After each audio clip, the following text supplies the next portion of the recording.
bendícenos, Señor, danos una palabra de vida, Señor, una palabra de exhortación, una palabra, Señor, que nos pueda guiar, Señor, que nos pueda dar luz para seguir adelante, Señor, mi Dios mío. Te pido que ninguna palabra de mi boca salga si no está fuera de tu voluntad, si está fuera de tu voluntad, Señor, mi Dios mío. Y si tu presencia no va a estar con nosotros, Señor, no me permitas continuar de ninguna manera, Señor. Gracias te damos. En el nombre poderosísimo de Jesús te pedimos todo esto. Amén y amén. Hermanos queridos, la mayoría ha escuchado lógicamente acerca o ha leído acerca de Ezequías, ¿no es cierto? Todos están relacionados, como cuando el Señor le dice que prepare su casa y que va a morir, ¿no es cierto? Que se prepare a través del profeta Isaías. Y él dice que ora con todo su corazón al Señor y se arrepiente de las cosas que había estado haciendo mal. Y cuando estaba saliendo Isaías del palacio, el Señor le dice que se vuelve y que le comunique a Ezequías que le iba a dar 15 años más de vida, ¿no es cierto? No sé si todos conocen eso. Pero Ezequías tiene unas facetas mucho más amplias, es increíble. Les invito a leer, a estudiar su vida, es sumamente poderosa.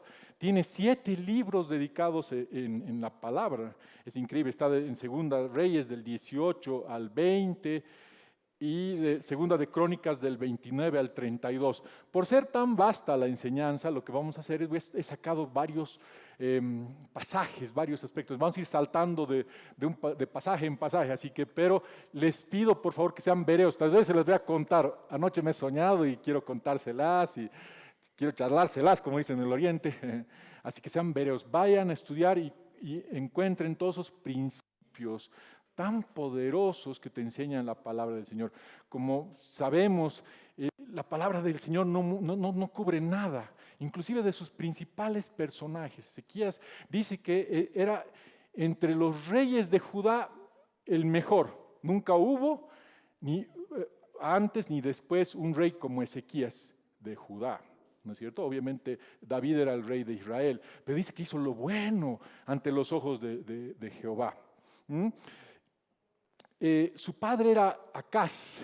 Acaz era terrible, era uno de los peores reyes de Judá, uno de los pocos muy malos reyes, tal vez el peor desde lo que relata la palabra. Nos muestra, ustedes pueden leer la historia de Acaz, también la vida de Acaz, en Segunda de Reyes 16 y en Segunda de Crónicas 28. Pero si hacemos un pequeño resumen, dice lo primero, que quemó incienso en el Valle de los Hijos de Hinnom, transliterado al griego, del hebreo al griego, ¿no es cierto? Porque está en el Antiguo Testamento, que es el lago de fuego. Viene la palabra Gehenna, que básicamente es como decir el infierno, ¿ok? Dice que quemaba incienso, básicamente hizo un pacto con el enemigo, ¿no es cierto? Hizo pasar por fuego a su hijo como sacrificio al dios Moloch. Imagínense, entregó a su hijo, sacrificó a su hijo, era un perverso ese rey. ¿Ok? Las consecuencias, inmediatamente pues se había apartado de Dios, ¿okay? Pierde el control de Edom, ¿no es cierto? Los judíos, los de Judá tenían control de Edom, lo atacan los filisteos, el reino del norte, o sea, Israel, porque se separó el reino, y los sirios. Entonces, dice que hace pacto para que lo protejan, básicamente, con el rey de Asiria. ¿No es cierto? Ni siquiera se arrepiente este hombre, ¿no es cierto? A pesar que estaba siendo castigado y estaba viviendo las consecuencias de su pecado, lo único que fue hacer, pacto con el enemigo, ¿no es cierto?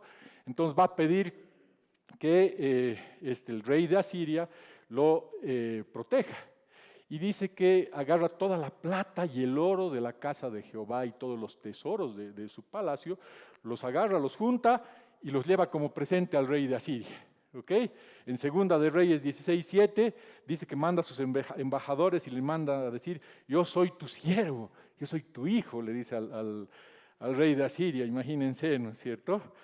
Entonces, y después, algo que es importante resaltar, en Segunda de Crónicas 28:20, dice también que después de haber hecho pacto, haber pagado la coima al rey para que lo proteja de Asiria, ¿okay? Vino contra él el rey de los asirios, es el mismo rey a quien le había pagado la ofrenda, y dice que lo redujo a estrechez y no lo fortaleció, o sea que lo tenía bien cortito, ¿no es cierto? Porque era su esclavo básicamente. en uno de sus viajes para visitar al rey de Asiria, dice que ve el altar de los dioses extraños, y manda el diseño al sacerdote Urías, ¿ok? Para que haga un altar igual, pero ¿dónde? En la casa de Jehová, en el templo. Imagínense, eso es una barbaridad, ¿no es cierto? En el templo de Jehová quitó el mar de bronce. Ustedes se acuerdan que estaba el mar de bronce sobre los bueyes, ¿no es cierto? Donde se santificaban los sacerdotes. Dice que lo quitó, lo sacó y lo puso en el piso. ¿Para qué? Para hacer sus brujerías, básicamente para checar las estrellas, para hacer no sé, pues sus cosas, ¿no es cierto? Como algunos tienen de costumbre, están viendo ahí, ¿qué me toca la suerte hoy día? ¿O qué dice el horóscopo? No sé qué cosas, ¿no es cierto? Cuidado, ¿ah? Y algo que también es impresionante de este rey Acaz, en 2 de Crónicas 28, 24, entre otras cosas, dice que cerró las puertas de la casa de Jehová. ¡Wow! O sea, llegó a tal lugar, hasta tal punto su iniquidad, que cerró la puerta de la casa de Jehová. Tienen que leer o escuchar la serie de las puertas cerradas y puertas abiertas. Básicamente le cerró la puerta a Dios, su relación con Dios, cortó totalmente cualquier relación con Dios. Y eso trae sus consecuencias. ¿Por qué? Porque lo que atas en la tierra lo atas en el cielo, ¿no es cierto? Y viceversa. Entonces él se metió a cosas muy pesadas. Entonces, básicamente cuando cerramos las puertas a Dios nos unimos a esas cosas malas, ¿ok? También dice que apagó las lámparas de la casa de Jehová. ¿Por qué? Porque cuando tú vives en pecado, lo que haces es quieres estar ocultito en lo oscurito, que te tapen, ¿no es cierto? Porque estás lleno de vergüenza, porque estás pecando, básicamente. Eso es lo que hizo este rey. En 2 de Crónicas 25 dice que obviamente provocó a la ira de Jehová, Dios de sus padres.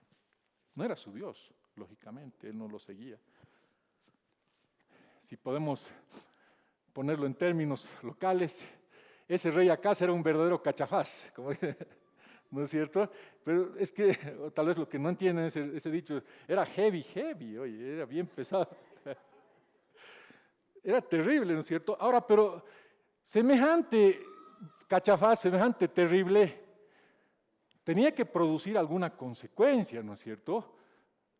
¿O no han escuchado de las maldiciones generacionales? ¿Quién ha escuchado? Terrible. ¿Quién cree en las maldiciones generacionales? ¿Quién cree? A ver.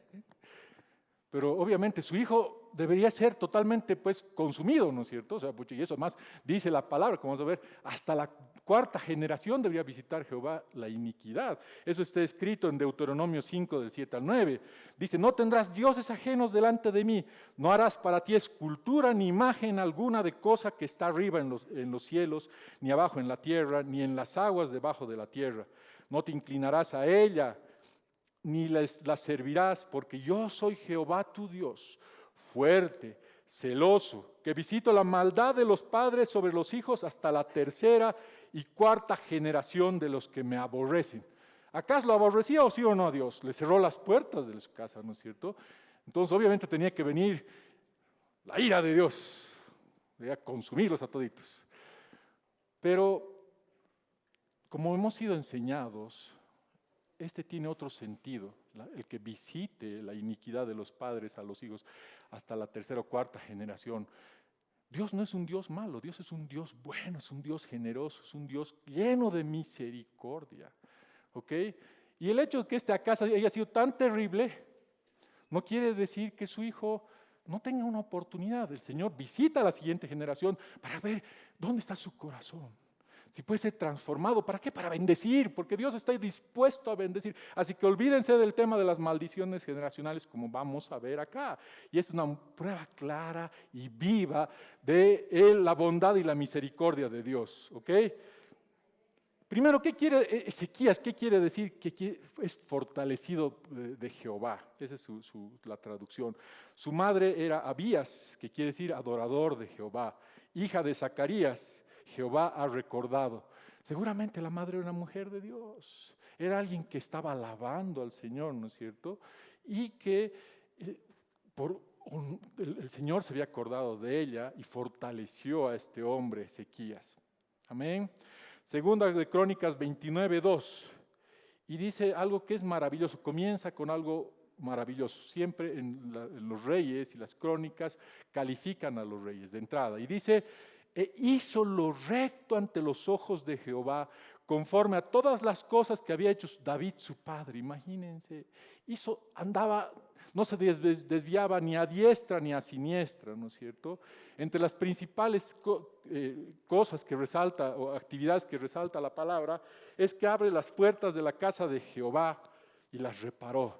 ¿Okay? Lo primero, dice, el primer día, el primer mes de su reinado, abre las puertas de Jehová, de la casa de Jehová. Y es lo que debemos hacer en nuestras vidas, hermanos queridos.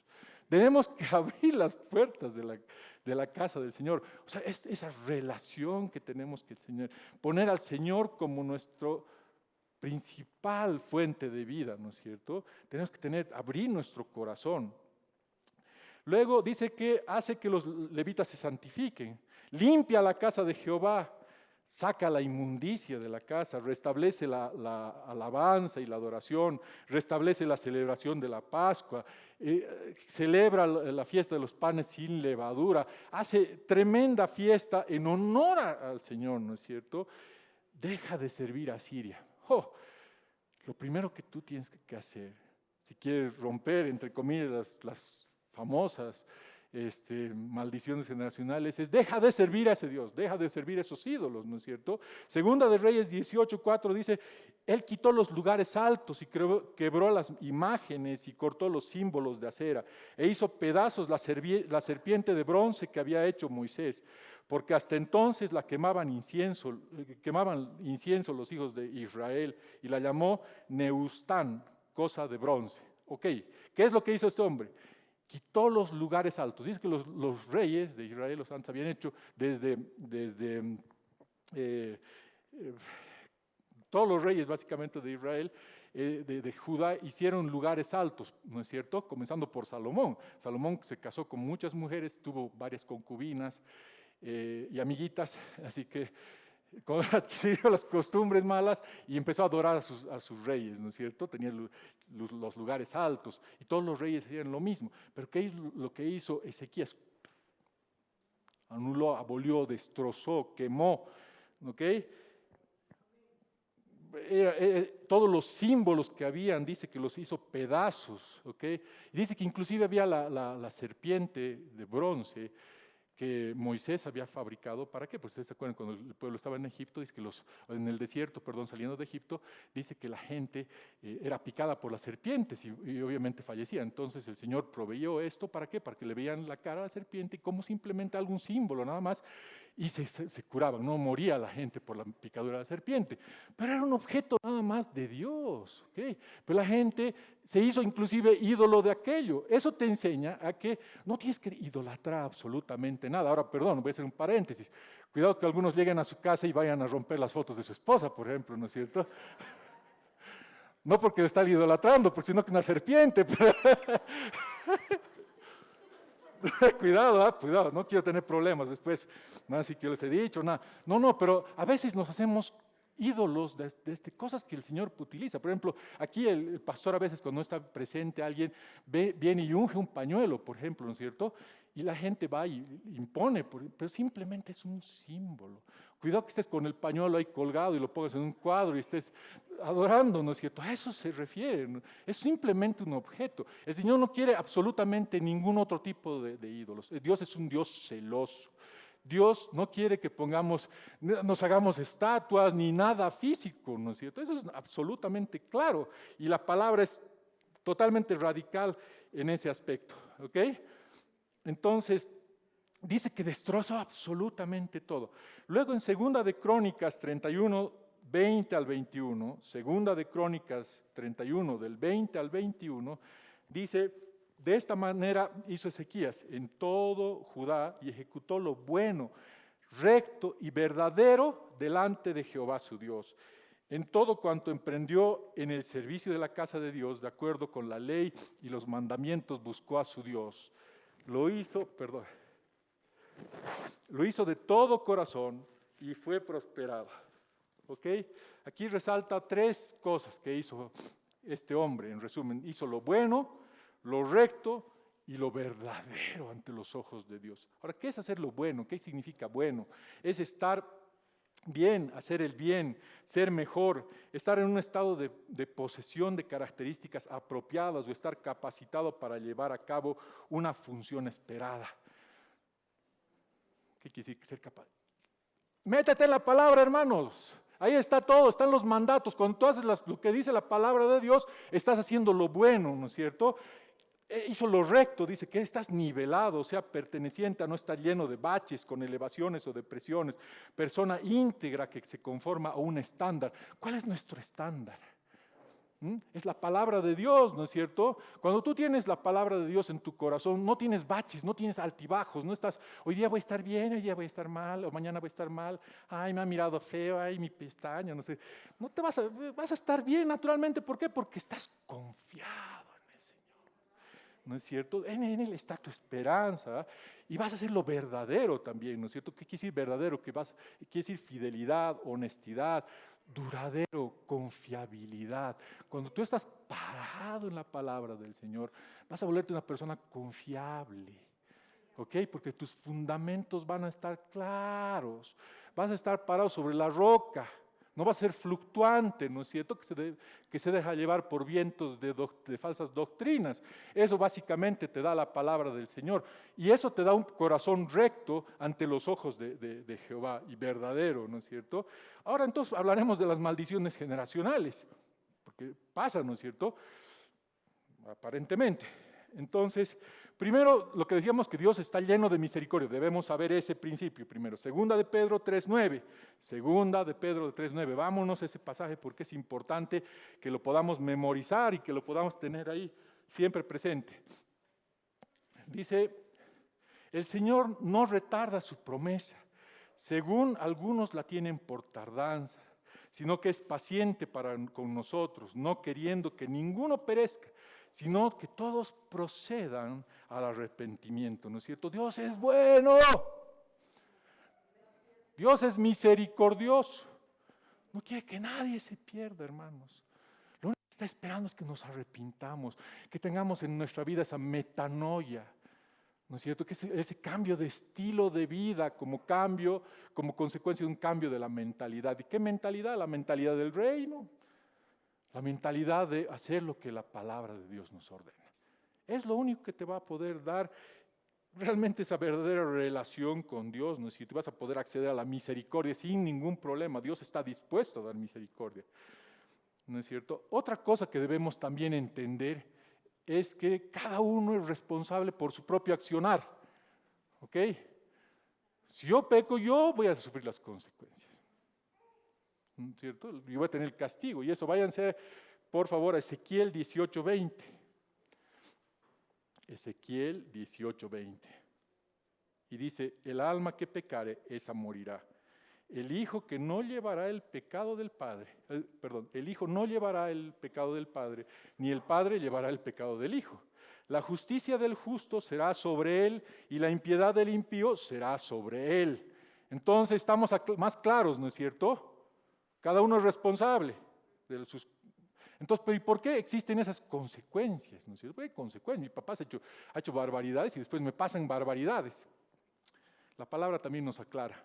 Y vámonos a Segunda de Reyes 17, del 38 al 40. Segunda de Reyes 17, 38 al 40. Y es un mensaje que le da Dios a Israel, al reino del norte, que se había revelado y que no quería cambiar su proceder. Entonces fue entregado a los asirios, se los llevaron de esclavos, ¿no es cierto? Y dice, no olvidaréis el pacto que hice con vosotros, ni temeréis a dioses ajenos, mas temed a Jehová vuestro Dios, y Él los librará de la mano de todos vuestros enemigos. Pero, ¿qué pasa aquí? Pero ellos no escucharon, antes hicieron según su costumbre antigua. El problema no es la maldición general, el problema no es el castigo, el problema que actuamos es según nuestras costumbres antiguas. ¿Y qué es una costumbre? Es una práctica, es un plan, es un comportamiento que es aceptado por un grupo de personas. finalmente es una decisión. Si tú te pones a analizar cuántas de las cosas que tú haces son por costumbre. Mi papá hacía, por ejemplo, ¿no es cierto? ¿Cuántos divorcios hay en mi familia? Por ejemplo, generaciones, ya es la cuarta generación de divorcios. Yo también me voy a divorciar. Pero yo te digo, naturalmente te vas a divorciar, lógicamente, ¿no es cierto? Porque estás haciendo las mismas barbaridades que tu papá hacía. Era mujeriego tu papá, y bueno, ¿por qué? Porque te han enseñado a ser mujeriego, tú también vas a ser mujeriego. O era un criticón, ¿no es cierto? Algunos dicen, no, ya me voy a divorciar de mi esposa porque tiene barba. Lo primero que yo te diría, bueno, es que envidioso. Tal vez vos no te sales barba y quieres. Segundo, que eres un roñoso. ¿Por qué? Porque no quieres mandar a tu esposa a un salón de belleza, que sea un buen tratamiento, ¿no es cierto? Y finalmente, ¿quién te critica si vos tienes pecho? Unos están con sujetadores ahí. Yo la tengo bien puesta. Pero es que si te das cuenta, simplemente son costumbres. Estás haciendo las iniquidades que tus padres hacían y tú no te das cuenta. El alcoholismo, por ejemplo, es una decisión. Mi suegro respetaba mucho a mí. Mi suegro era una persona de muchos principios, obviamente grandes defectos, pero una persona que fumaba 2 cajetillas diarias de cigarro, me contaba, ¿no? Fumó muchos años hasta que dice que en cierta edad sintió una tos muy fuerte y fue al médico. Y el médico le dijo, señor, si usted no deja de fumar, se va a morir pronto. El señor agarró, dice que tenía en su auto 3 paquetes, le dijo, doctor, ¿usted fuma? Le regalo sus 3 paquetes, sus encendedores, y desde ahí nunca más fumó.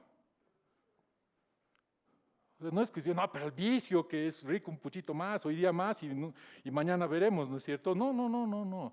La decisión es ahora, aquí. Con Dios no hay medias tintas, ¿no es cierto? Entonces tienes que decidir dejar esas cosas, dejar esas costumbres. Si en tu familia adoran, tienen su imagen, estás viendo, eso va en contra de la palabra. Deshazte de esas imágenes, deshazte de tus ídolos, no sé cuáles son tus ídolos. El machismo, por ejemplo, nuestra sociedad está llena de machismo. Estás tratando mal a tu esposa, por ejemplo, no la estás respetando, no la estás honrando. Empieza a honrar, cambia. Y tu mujer, respeta a tu marido, deja de hablar mal de él ante tus amigas, lo vas a perder. ¿No es cierto? Pero no queremos cambiar. Estamos llenos de esas barbaridades en nuestros corazones. ¿Por qué? Porque así me han enseñado. ¿Por qué? Porque como dice además, yo soy parte de un grupo, ¿no es cierto? ¿Por qué? Porque mis amiguitos hacen eso y yo tengo que salir también los viernes, ¿no es cierto? Pues más decir que soy un pollerudo, ¿no es cierto? ¿Pero sí o no?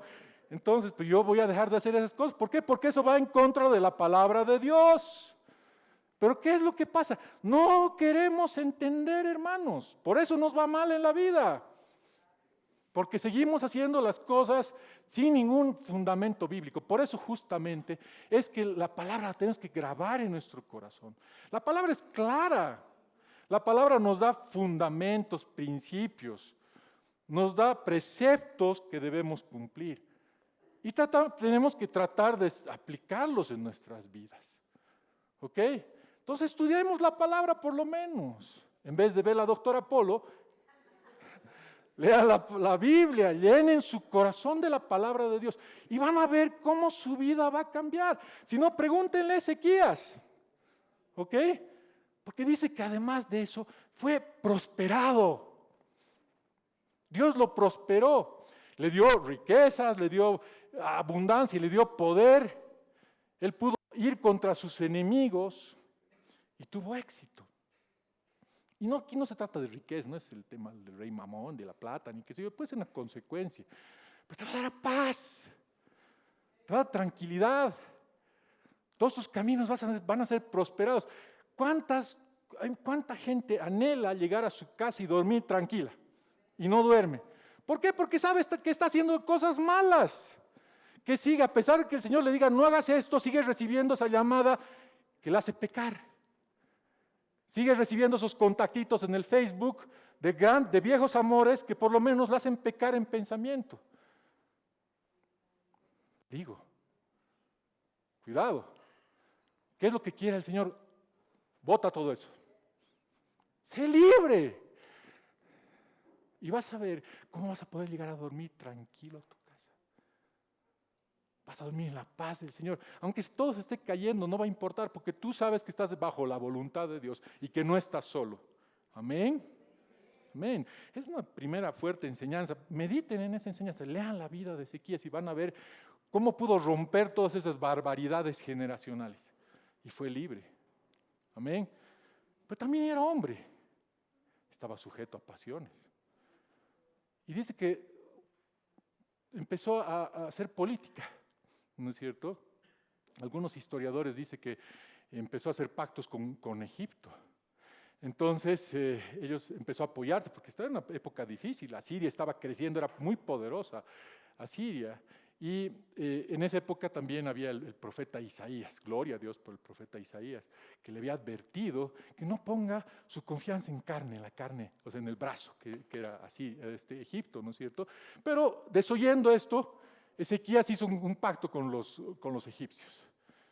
Y vinieron las consecuencias, los asirios los invadieron, ¿no es cierto? Empezaron a rodear sus ciudades fortificadas, o sea, toda su frontera, empezaron a ocupar sus ciudades. Dice en Segunda de Reyes 18:13, dice, 7 años después de estas cosas, lo que les he relatado antes, dice, sube Sennacherib, rey de Asiria, contra las ciudades fortificadas de Judá.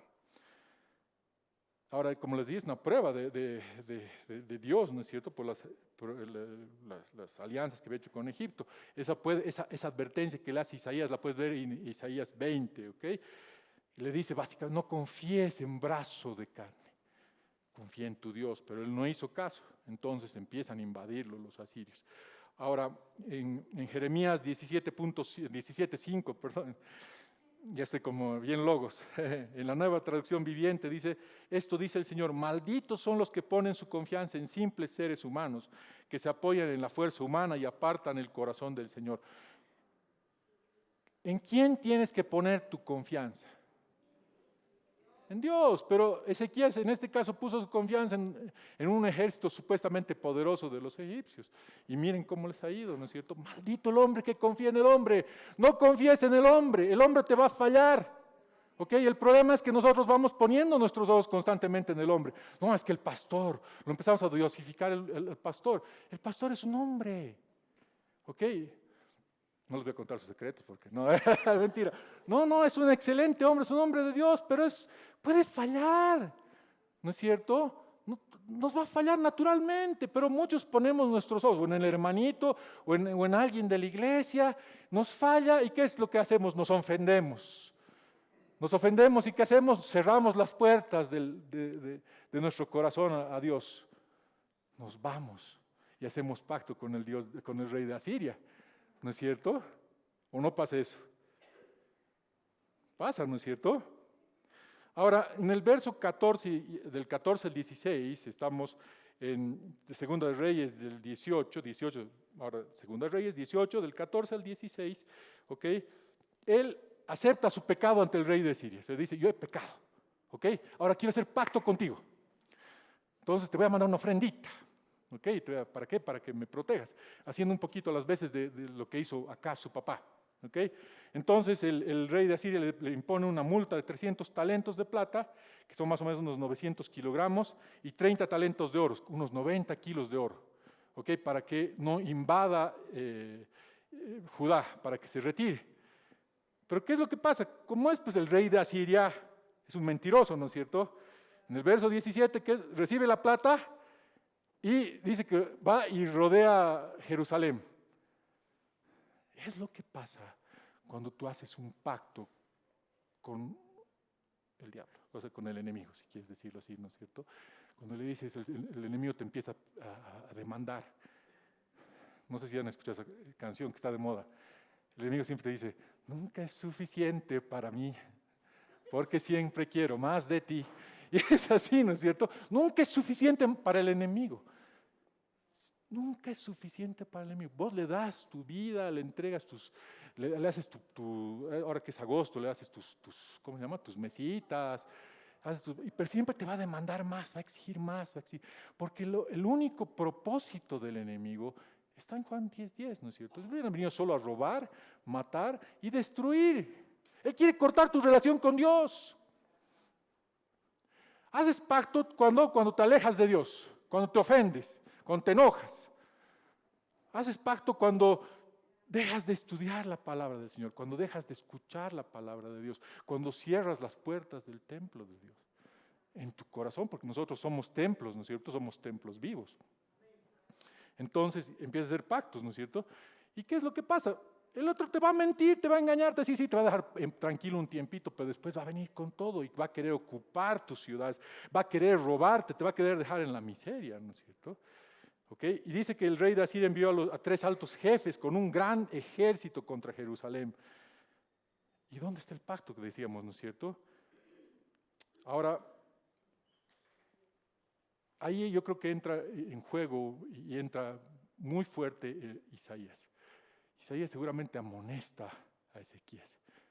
Le habla, porque dice que tenía una relación íntima con él. Y Ezequías cambia su corazón, cambia sus ojos y decide poner su confianza en Dios. ¿Ok?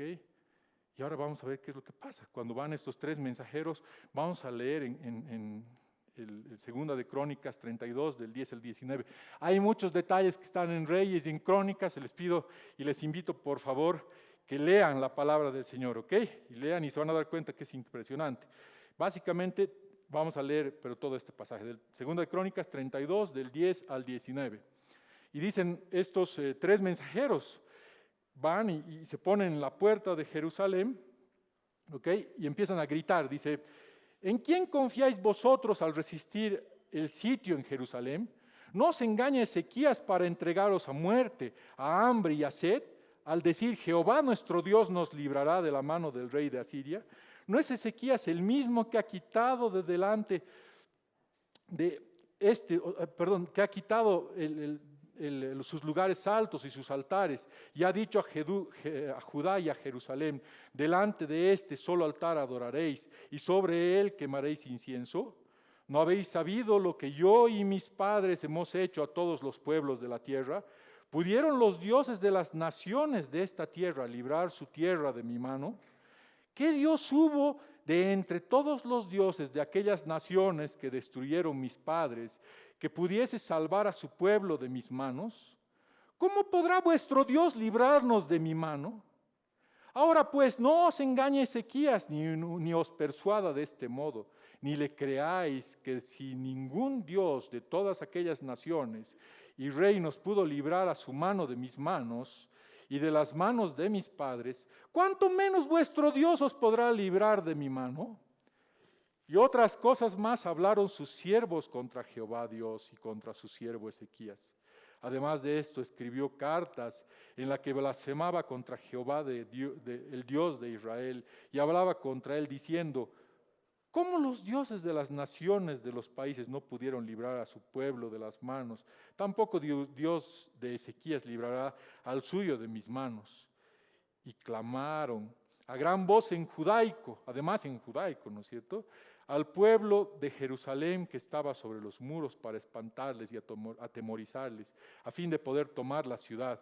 Y hablaron contra Dios de Jerusalén como contra los dioses de los pueblos de la tierra que son por obra de manos de los hombres. O sea, básicamente lo que te dice al final, que estaban tratando al Dios, al Jehová de los ejércitos, como trataban a los otros dioses. ¿Okay? Ahora, ¿esto no te hace recuerdo a alguien? ¿Te acuerdas a Goliat? Cuando blasfemaba contra Jehová. Y es lo mismo, ¿no es cierto?, que el enemigo constantemente hace y te pregunta cuando estás en alguna tribulación, ¿y dónde está tu Dios? ¿Vos crees que te va a librar de esta situación, de esta enfermedad? ¿Dónde está tu Dios? ¿Acaso no vas a la escuela bíblica? ¿Y por qué te pasa pues esto? ¿Dónde está tu Dios? Constantemente recibimos esas voces que lo único que quieren es asustarnos. Quieren atemorizarnos, quieren que nos arrodillemos, quieren que empecemos a darle ofrenda, quieren que saquemos de los tesoros que tenemos de la casa de Jehová, de nuestros corazones, esos lugares que han sido limpiados, que le entreguemos como ofrenda al enemigo. Eso es lo que está buscando nada más. ¿Ok?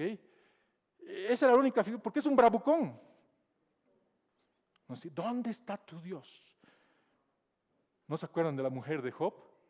Job estaba pasando una tremenda tribulación, no se podía ni mover, se rascaba con un palito porque ya no podía, era terrible, dice el dolor, en serio. Lean la palabra, ¿ok? Le dice, ¿aún conservas tu integridad? Le pregunta a su mujer.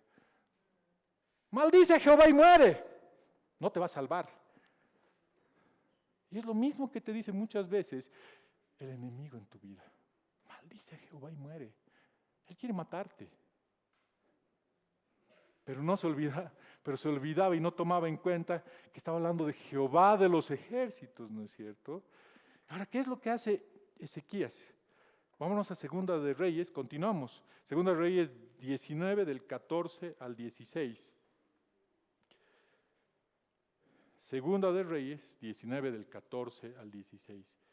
Y dice que se acuerdan de esas cartas que le escribe el rey de Asiria, ¿no es cierto? Para amenazarlo, para blasfemar ante Dios. Perdón, estoy mocoso. Y tomó Ezequías las cartas de mano de los embajadores, y después que las hubo leído, subió a la casa de Jehová, y las extendió Ezequías delante de Jehová. Y oró Ezequías delante de Jehová, diciendo, Jehová, Dios de Israel, que moras entre los querubines, solo tú eres Dios de todos los reinos de la tierra. Tú hiciste el cielo y la tierra. Inclina, oh Jehová, tu oído y oye. Abre, oh Jehová, tus ojos y mira y oye las palabras de Sennacherib, que ha enviado a blasfemar a Dios viviente. Es verdad, oh Jehová, que los reyes de Asiria han destruido las naciones y sus tierras, y que echaron al fuego a sus dioses, por cuanto ellos no eran dioses, sino obra de manos de hombres, madera o piedra, y por eso los destruyeron. Ahora pues, oh Jehová, Dios nuestro, sálvanos, te ruego, de su mano, para que sepan todos los reinos de la tierra que tú, Jehová, eres Dios. Wow.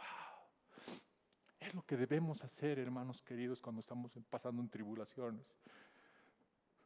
Es lo que debemos hacer. ¿Dónde están las amenazas de tus enemigos? ¿Dónde está el diagnóstico del médico? ¿Dónde está el que te dice, sabes que no puedes, tú no sirves, no vales?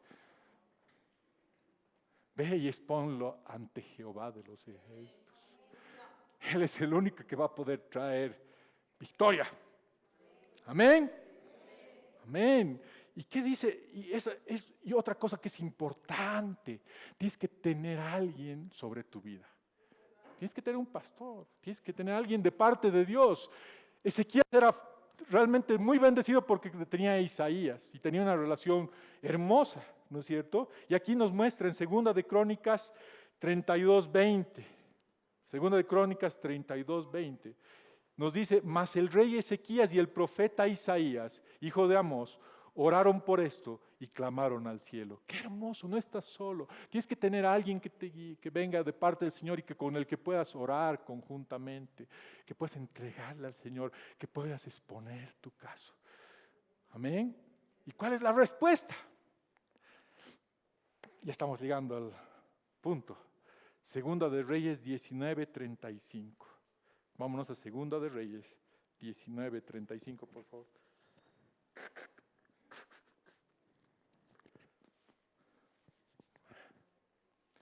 Segunda de Reyes 19:35. Y dice, y aconteció que aquella misma noche salió el ángel de Jehová y mató en el campamento de los asirios a 185,000. Y cuando se levantaron por la mañana, he aquí que todo era cuerpos de muertos. Cuando tú pones tu confianza en Jehová de los ejércitos, cuando tú le entregas de verdad tu corazón, cuando tú lo buscas con todo tu corazón, con todas tus fuerzas, cuando vas y buscas refugio en Él, ahí está la respuesta. 185,000, tremendo ejército. Estaba rodeado, pero trajo victoria.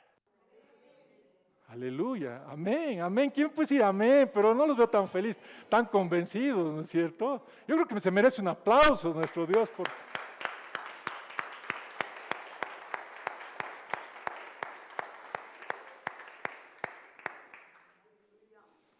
¿Qué es lo que dice la palabra de Ezequías? Después lo califica, ¿no es cierto? En 2 de Reyes 18:5 dice, en Jehová Dios de Israel puso su esperanza, ni después ni antes de él hubo otro como él entre todos los reyes de Judá. Yo te pregunto, ¿tú quieres que seas recordado por eso? Que digan de ti, él ha sido una persona conforme al corazón de Dios. Solo ha puesto su esperanza en Dios.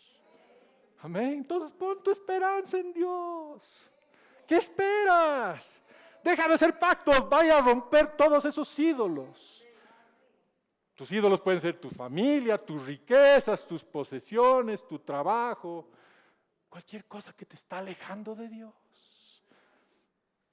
Yo te digo, ¿hasta cuándo vas a seguir adorando?